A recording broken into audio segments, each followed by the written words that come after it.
जो मेरी साइड पे आपको नजर आ रहे हैं, ये लोग हमारे साथ आके इस धरने में बैठते थे।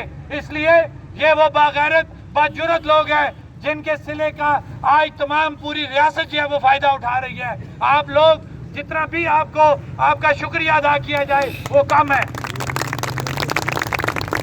हर रियासत में, हर इलाके में चंद बागैरत बाशऊर लोग होते हैं जिनकी मिसाल आप लोग बने।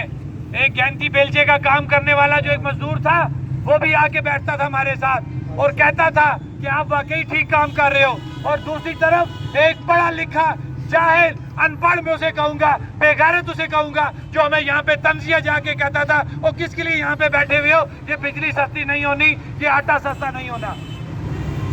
लेकिन उन बागैरत लोगों की वजह से, उन कुर्बानियों की वजह से जो सहूलत आपने हासिल की है, आने वाले दिनों में वो सहूलत वापस लेने की बात की जा रही है।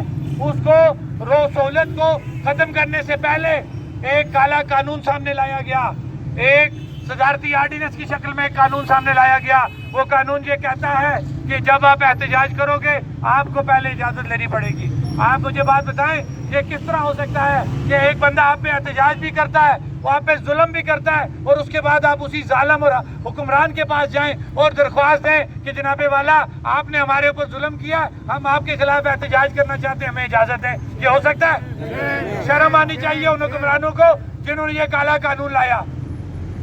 उस काले कानून को खत्म कराने के लिए 5 दिसंबर से मुकम्मल पहिया जाम शटडाउन काल का ऐलान किया गया है। आप अपनी सहूलत को बचाने के लिए, सस्ती बिजली, सस्ते आटे को बचाने के लिए ये काल दी गई है। क्या आप इस काल के साथ हैं?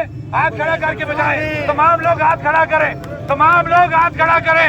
ये आपकी आने वाली नस्लों का है, ये आपकी आने वाली नस्लों की भी है। आवाज दो। हैदराबाद में, कोटली में, मीरपुर में, नीलम में, बाग में, नौलाकोट में।